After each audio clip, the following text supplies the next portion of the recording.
Hey, everybody. Welcome to the Daniel Davis Deep Dive. We are live from Washington, D.C., and man, do we have a treat for you today. We have Colonel Douglas McGregor, a real live war hero. Doug, I'm really glad to see you on the show today. You've been all over the place and all over TV and, just all over everywhere. Welcome to the show. Well, thanks, Dan. I appreciate it. It's been a while since we saw each other, so I guess this is a nice opportunity to catch up. It has. We probably only live just a handful of miles away from each other. It seems so hard to actually get together, but man, I'm grateful to have you here today. Sure. And for those of you who don't know, people see McGregor all over the place, and they hear a lot of his quotes, and he's really on every show you can imagine. But a lot of people don't know a lot about you behind the scenes and kind of where you came from. And one of the reasons why so many people give so much credibility to you is because of your combat experience, and not just you were in the military, but that you were among the few who have seen intense armored warfare, and especially when you're talking about this Ukraine Russia situation there. I mean, when you talk, it's like you really do know what you say because you've done it in training and in real life. And in fact, let me just put this up on the screen here right now. One of the big tank battles we fought in when I was served under Doug was the Battle of 7-3 Easting, and this is Doug's tank. That's him there on the top at the culmination point, I think, of the Battle of 7-3 Easting, after he'd blown up a bunch of people and led us through the big fight there. And this was his tank on the forward line there. But one funny story about that I'll tell is I remember I was in Eagle Troop, and we were kind of the lead element in a certain part of the battle. And I'll never forget the one of my fellow platoon leaders in the net called up on the troop internal command net and was complaining to our commander and said, "Hey, can you go get Cougar 3, who was Colonel McGregor? He's just so you know, he was the guy who was the operations officer. He's the one who directed the battle, that led it. And usually you're kind of on the front, but you got to be in the back so you can direct stuff. But not Doug at this particular moment. They were complaining that, hey, Cougar 3's in front of us. He's masking our forward elements, and we can't shoot the enemy because he's up there."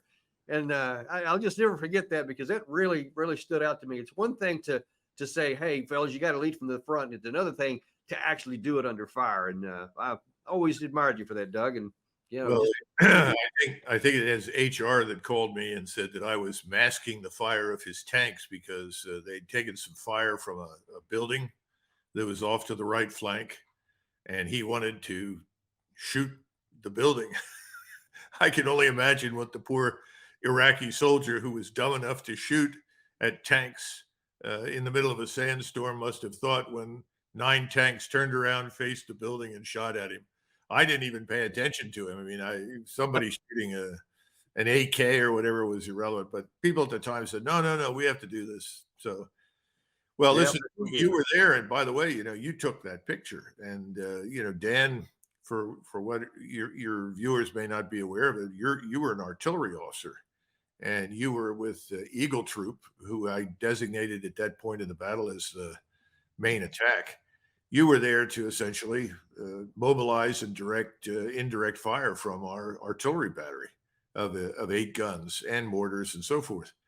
So you don't find very many artillerymen who are close enough to the front as you were to take a picture like that. So it works both ways. But there were 1,100 men on the field with us that day, and we were very fortunate. They were a very impressive group of people, and they manifested all the courage and competence that anyone could have wished.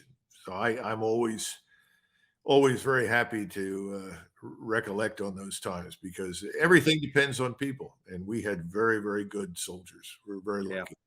Yeah, like we say on this channel all the time, it's men, not machines, that win wars, and we've seen that firsthand. Well, what's the story there? What are we talking about, Dan?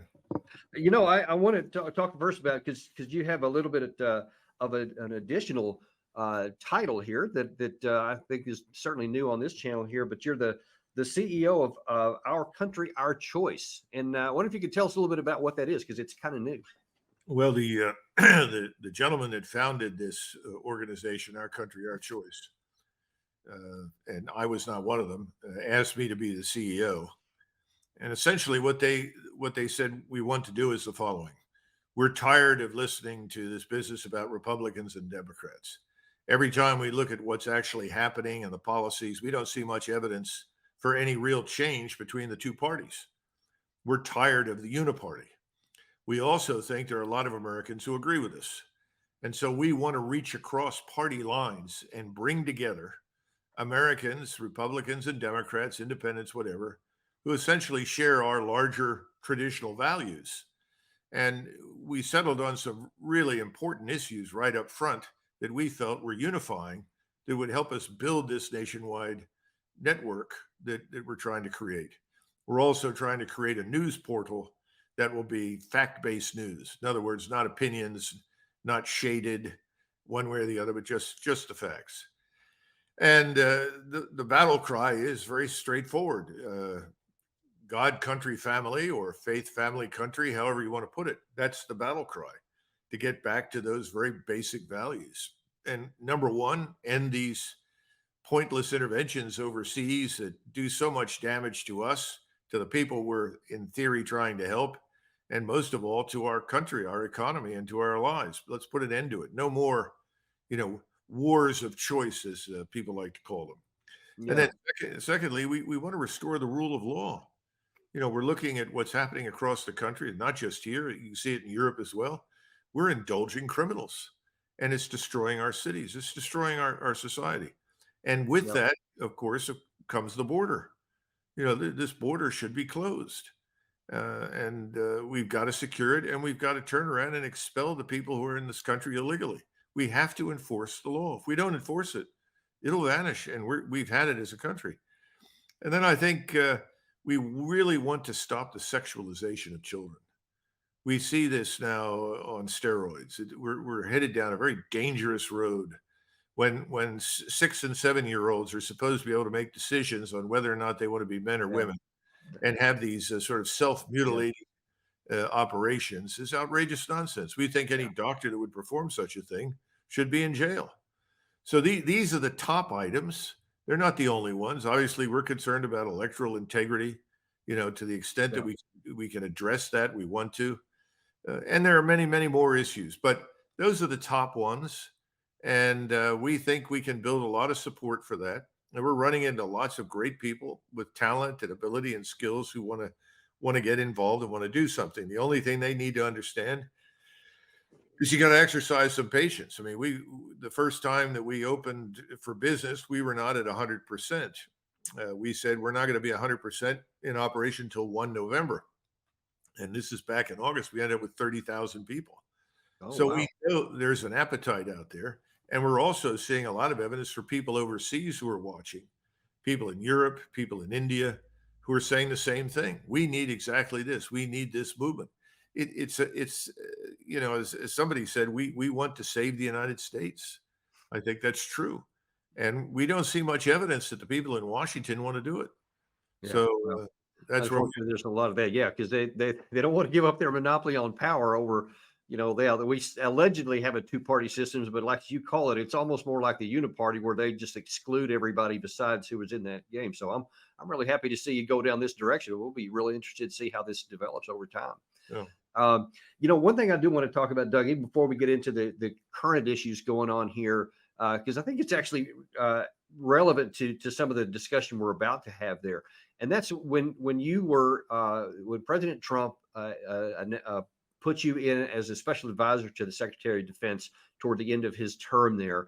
As I understand it, one of the primary missions that he gave you was to end the Afghanistan war. And now correct me if I'm wrong, because maybe I don't have the idea completely correct, but my understanding was that his intent was to end the war, not just to pass it off to the next administration, but that was undercut. And it seems to me that if you had been able to succeed at that, we would have been able to withdraw from Afghanistan in order, in a coherent fashion that would have left something in place that would have had a chance to succeed, as opposed to they getting thwarted, not getting done while he was still in office. And then the chaotic way that it happened in the end could have been avoided. Is that close to being right? Well, I think President Trump was convinced that the agreements that he had reached with the Taliban had effectively ended the war. And what he wanted to do was to get U.S. forces out. He was interested in retaining Bagram as an air base, and essentially as a foothold where clearly we could watch what was happening in Afghanistan. And if there was a need for us to intervene in some way to protect our interests as well as the government's interests, then we could do so. And he agreed with me that if you're going to do this, first of all, he waited too long, let's be frank, to do this. But he did agree, if we're going to do this, let's do it in the winter, because the winter was the ideal time to get out. Now, at the time, neither he nor I nor anybody else looking at this anticipated leaving $80 billion worth of equipment. The expectation was it would probably take us a month or more, but we weren't going to make a big deal out of it. We were simply going to tell our allies, we'll help you leave if you want to leave, but we've decided to remove our uniformed forces. And we would have taken the equipment with us. We would have driven out and flown out virtually everything, I think, that we left behind. And we knew that if you did it in the winter, and you know from your experience in Afghanistan, that the people that are going to give you the most trouble and attack you, they're not out in the winter. They're at home in the cave or somewhere else trying to stay warm. So if you got to pick a time, that's it. Don't wait for the fighting season. And of course, that's what we did. We waited. But President Trump, sadly, waited too long to act. And then secondly, he discovered he had too many people against him, not just on the Hill, some people that were in his administration who actively subverted him and undermined him, treated him with complete contempt and disrespect. And then, of course, the Pentagon. And there was nobody over there interested in ending the cash machine. They wanted that to go on in perpetuity. And if you look at the cast of characters that were there that ultimately removed our presence, if you will, they were the same people that were there under President Trump. And I think it would have gone better under President Trump, but it still would have been problematic because they're just awful generals. I mean, I can't imagine a more unimpressive collection of military leaders than were assembled to do it. And why would you do it from Kabul airport? I mean, that's just insane. Yeah. I generally never understood how it is that the commander in chief of the U.S. Armed Forces said, this is what I want to happen. And then the Pentagon says, yeah, about that. Like there was a choice in the matter. And that's kind of how it worked. And I just don't understand how that is able to manifest it and nobody get held accountable or well, remember that McKenzie, who was the commander in CENTCOM, was always very much in the let's go to war with Iran camp. So he was, very close to Bolton and Pompeo and others. So he was not at all sympathetic to, in any way, shape, or form, anything that President Trump wanted to do, least of all ending conflicts and wars. But then, that's one problem. But the larger problem, in my estimation, is Milley, because Milley was the chairman of the Joint Chiefs. The chairman of the Joint Chiefs commands nothing. His job is very clearly explained in Title 10. Yes. And what does it say? It says that he is the senior military advisor to the president. He's the one who walks in and says, Mr. President, I wouldn't do that. Or if you're going to do that, then you might want to consider this. And, oh, Mr. President, I have reviewed the plans. I know what they're going to do. I don't think they'll work, or I do think they'll work. The last president that went through something like this as a debacle, of course, was John F. Kennedy. Yeah. And he went through the Bay of Pigs catastrophe. And where was the chairman of the Joint Chiefs? Where were the Joint Chiefs? They all sat it out because it was the CIA's problem. I mean, imagine that. I'm surprised that in addition to following Alan Dulles, he didn't fire the whole bunch. So this was another example of that sort of thing. And if we get a president who is not part of the uniparty, who is not part of the swamp, who is not part of the problem, and I don't know that that's a certainty at this point by any means, but if we do, whether it's Donald Trump or potentially RFK Jr., both of them are going to have to go into this and understand that this town is occupied territory and they are foreigners and they are going to have to fight. And you fight by eliminating your enemies and replacing them with people who are loyal to you and loyal to your agenda. People who are not swampists, if you will. Right. So Yeah. I don't know how that's going to work out. I have no idea at this point. But anybody Yeah. who thinks that you just elect somebody and they're going to save you is crazy. That's not going Yeah. to work.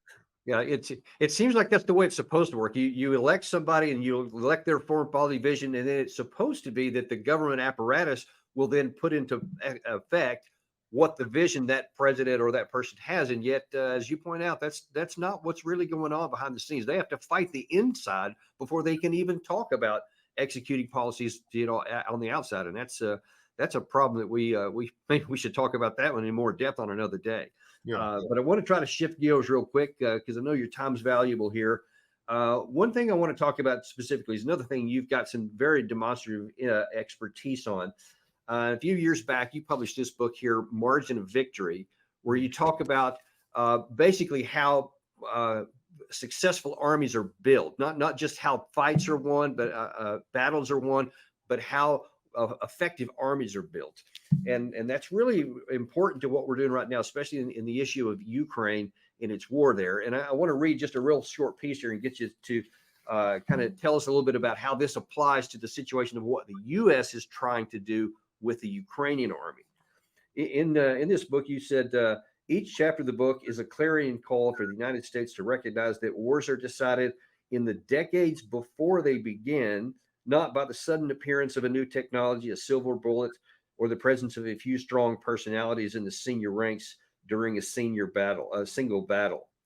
How effectively national political and military leaders adjust the framework of organization, technology, and human capital in the relentless change in society, technology, and world affairs determines whether the nation state prevails or perishes in defeat. Now, if it's true that that effective armies are formed in the decades prior to the war starting, then upon what basis can the United States be saying that we're trying to form a Ukrainian army on the fly, under pressure, under fire, with basically spare parts from like 50 different nations? Upon what basis do we think that's going to work, and what's really going to happen? Well, I think you've answered the question. Nothing good is going to happen. I think Ukraine, the Ukrainian state, is effectively dead. I think the war militarily is frankly over. But let's go back very briefly to what you mentioned to begin with. When you and I and millions of others, well, not millions, but hundreds of thousands of others were in the Middle East, and everyone was so impressed with how we performed, how the Army performed, and how we did in particular. That was not a function of what you and I and the rest of us did on that particular day. Sure, we had an impact. We had to pull the triggers, we had to fight, and so forth.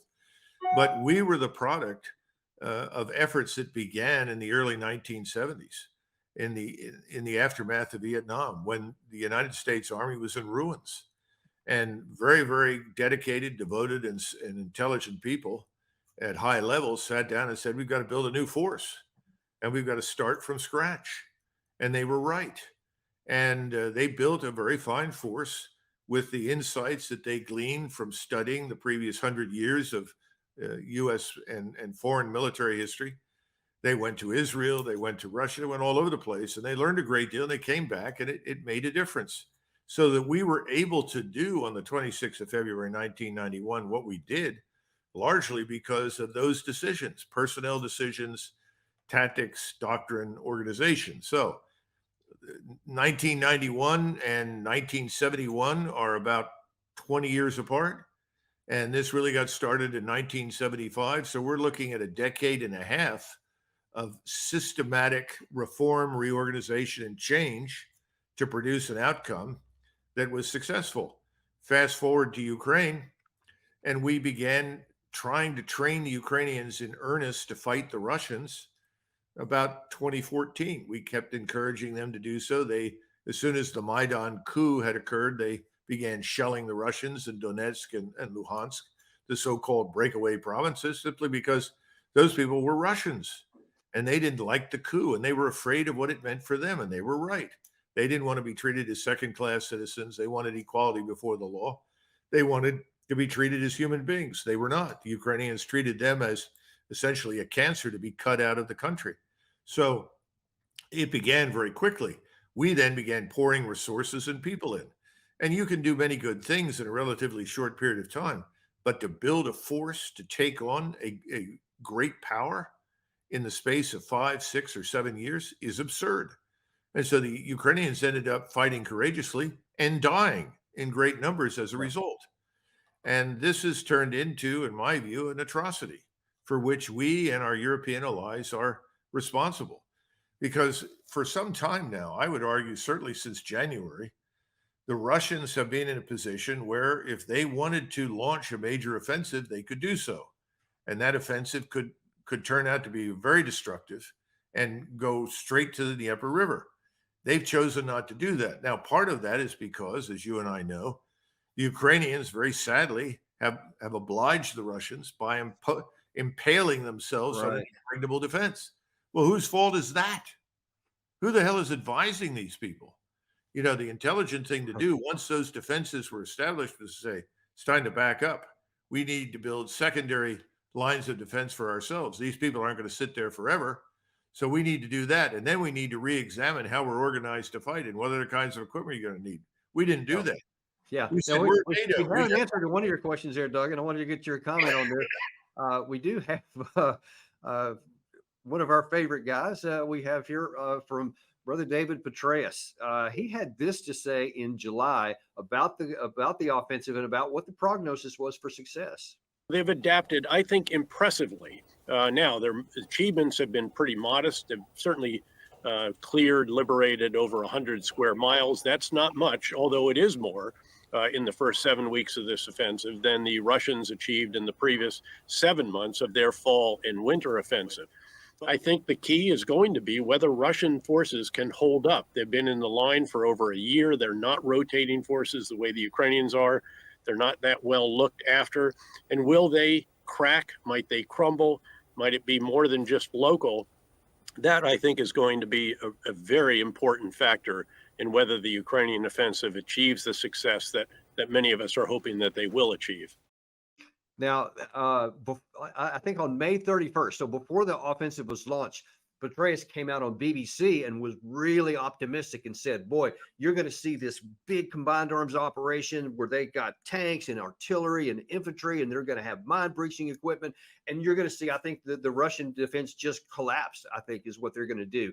And now that he's somewhat moderating that on July 31st, and well, now then, since then, almost nothing has happened. I mean, they barely dented the line anywhere, and yet you still see them saying, I think Petraeus is actually going to say in 5 days from now in a foreign policy magazine affair that, hey, everybody, they're not really lost now. Things are going better than we think. Even still, he keeps saying that it's going to work. And Doug, how can people say that when they see with their own eyes that the line hasn't moved and the casualty counts they continue to rise? How do people like this keep getting credibility? You'll remember that in December 1990, when we were in the desert where we had Christmas, the regiment had sent us a lot of engineering assets, bulldozers and so forth. And we were directed to dig in our combat equipment, our tanks and Bradleys and so forth. And I refused to do it. I just said, I told Robinette, who's the deputy regimental commander, I'm not going to do it. And of course, the troop commanders, everybody was there, Sproul, Sardiano, McMaster. We all thought that was crazy. Why would you dig in a tank that's designed to attack potentially at 50 miles per hour? I mean, we built this thing to attack on the move. Why would we do that? Well, make a long story short, I took all those assets and I went to the Sergeant Major Ketching. You remember Sergeant Major Ketching's wonderful man. He passed away, sadly, got killed in an automobile accident. Not a good way for a soldier to die. And Sherman Ketching's tall, distinguished looking black man. I said, Sergeant Major, what the hell do you think we should do with this junk? And he said, why don't we dig in the TOC, the Tactical Operations Center? And I burst out laughing. And I said, yeah, if I could, I'd leave that junk here when we go to war anyway, because it was slow and ponderous. It was sort of a traveling circus on tracks. Anyhow, so he dug this thing that looked like the Holland Tunnel, and then drove everything into it. Well, that turned out to be a hit. Everybody loved it. We camouflaged it and so forth. And everybody came from far and wide to see this stupid thing dug into the desert. So then the regimental commander says, well, we want to use your talk to brief the chief of staff of the Army and the vice chief who are coming at Christmas. I said, okay, that's fine, So comes to Christmas Day, and unfortunately I had eaten something I shouldn't have, which happens to us in the desert, and I got violently ill. But I recovered to get up and go over to where the briefing is. I didn't want to go into the briefing in case I had to go. Bleh. So anyhow, guess who was there? Major David Petraeus. I did not remember that. Aide de camp. No, you didn't see him. Aide de camp to the chief of staff of the Army. Now, remember, David already being an aide de camp twice, or at least once, to General Galvin, who ended up being the supreme commander of Europe at NATO. So now he's aide de camp to the chief of staff. So I walked over and I said, hello, David. Oh, hi, Doug. How you doing? And I said, well, David, I'm glad to see you here. I'm a little concerned about, what I'm seeing at 7th Corps. He said, what do you mean? I said, well, they're moving awfully slowly. And once this war begins, we need to sweep across that desert at high speed and, annihilate this Republican Guard and put ourselves behind the enemy. And this is not the time to be timid, not the time to be slow. I'm worried about this. Oh, Doug, I wouldn't worry about that. I think everything's just going to be fine now. You'll excuse me. I got to work with Doug Lute over here and take care of these 2 4-star generals. And off they went. Well, the rest of the story. The Republican Guard largely escaped through no fault of ours, and we ended up going back, which should not have been the case. But the point is that Dave hasn't done anything. And if you go to Iraq and you follow this book that was written by, I forgot if it was Ricks or one of the others, about Petraeus in Iraq, they were asked, well, was he ever under fire? And they said, well, it was a mortar round that dropped about 100 yards away.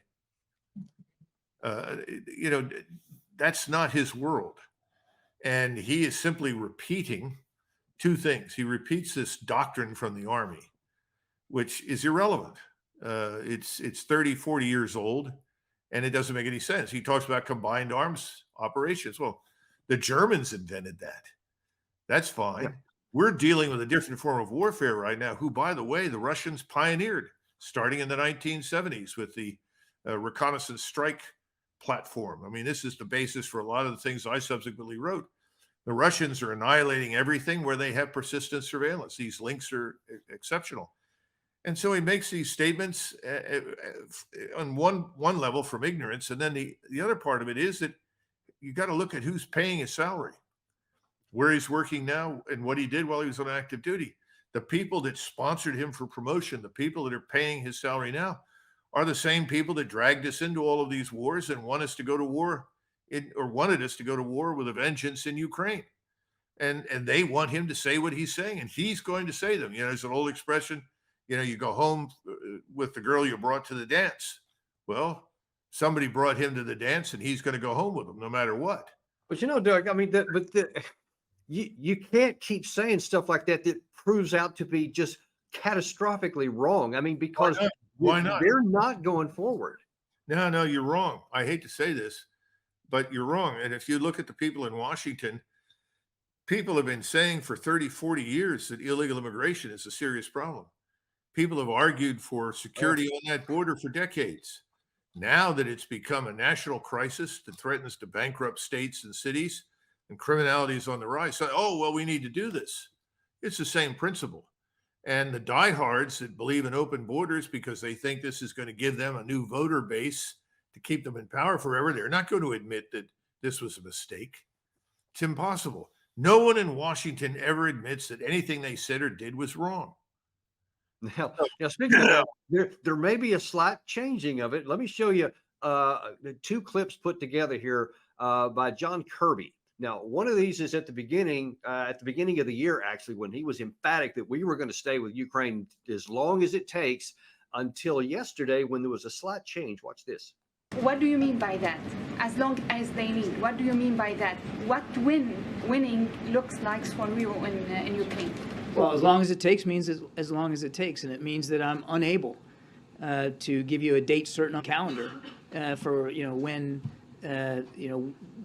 when that support won't be necessary anymore. It's necessary now. It's going to be necessary in coming weeks and months. for certain. And we want to make sure that we're meeting the need as best we can for Ukraine. And what does winning look like? President Zelensky gets to determine what victory looks like. But in the near term, we've got appropriations and authorities for both Ukraine and for Israel. But you don't want to be trying to bake in long-term support when you're at the end of the rope. And in Ukraine, on the Ukraine funding, we're coming near to the end of the rope.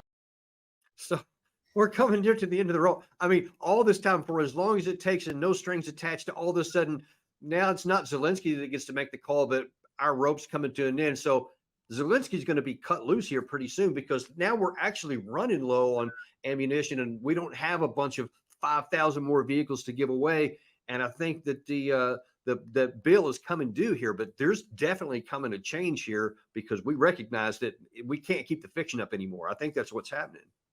Well, I think you're right. And I'm sure that his admission was, to put it bluntly, accidental. It's not something you want to advertise.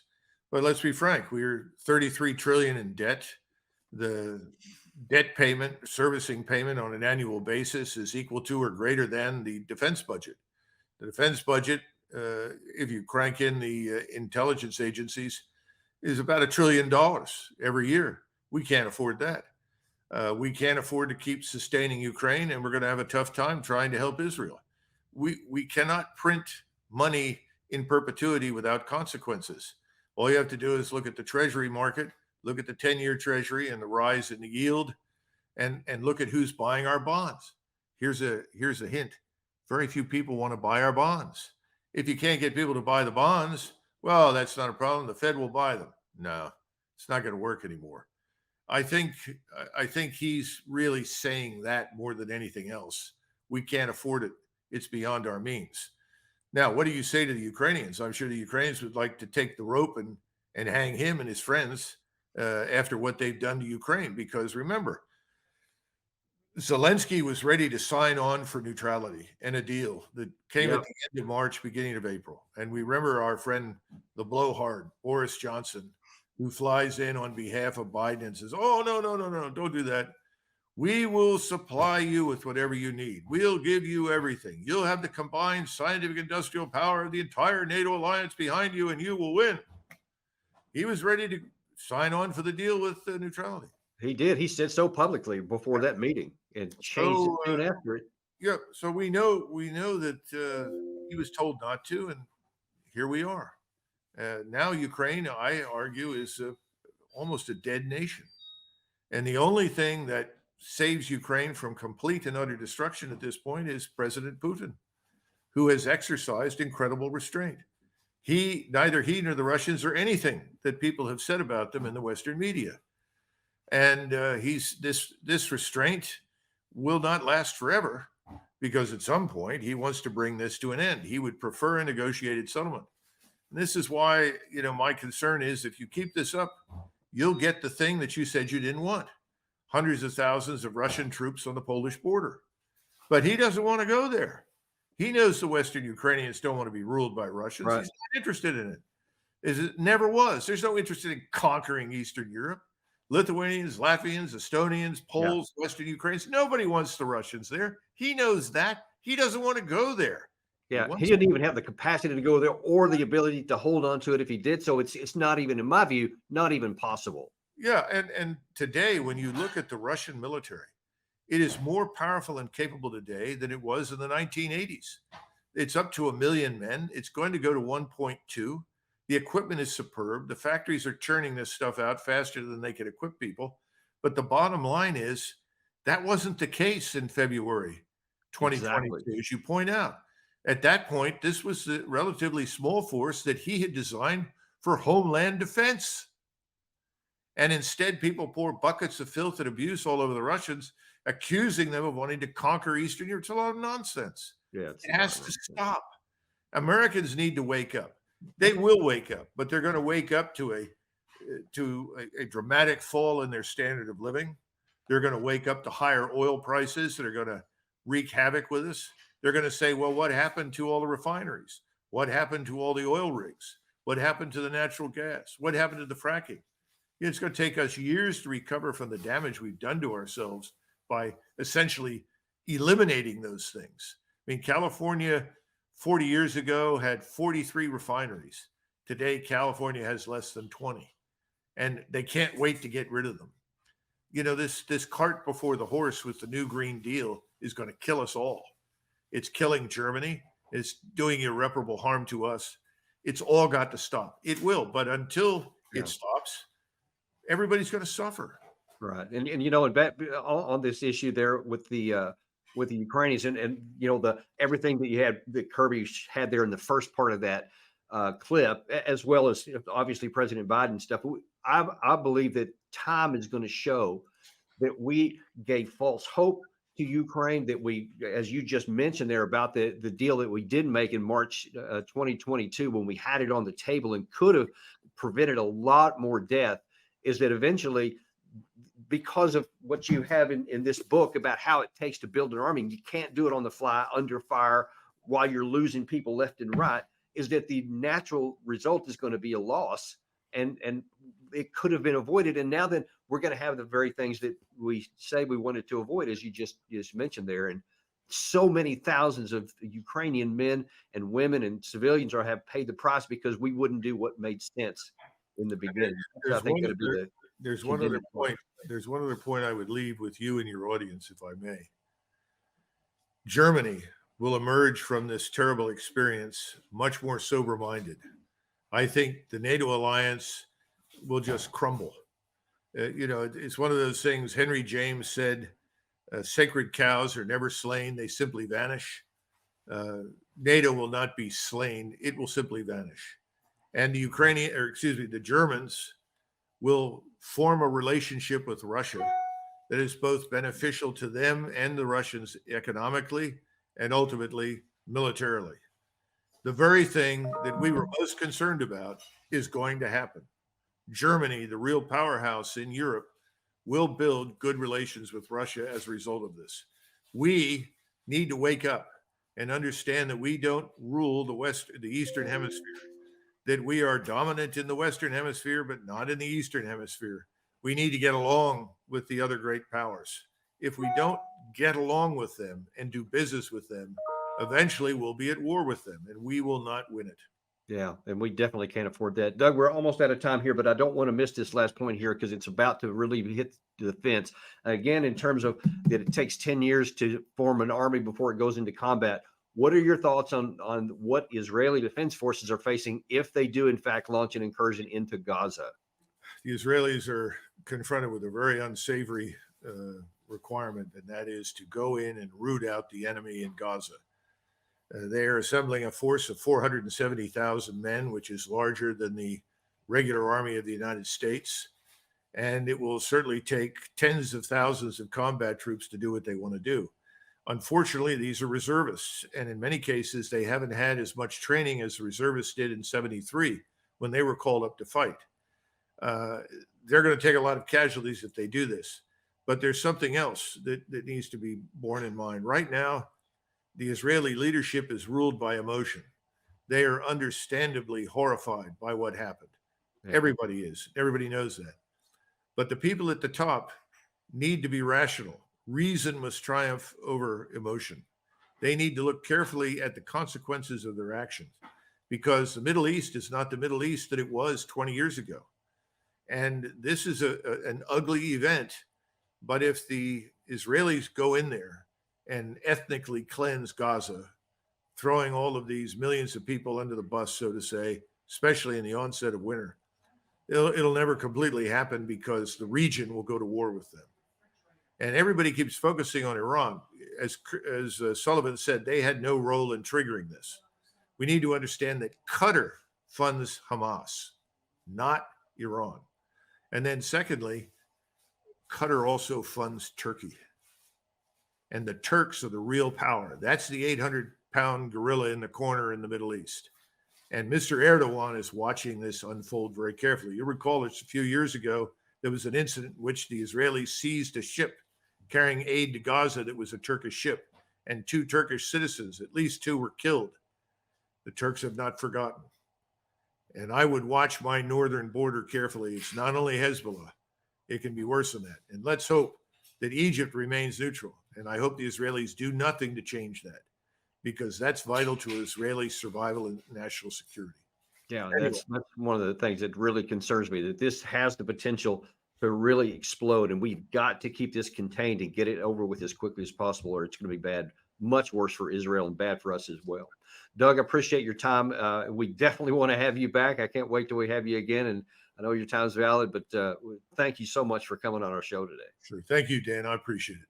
Bye-bye. All right, we'll see you next time on Deep Dive.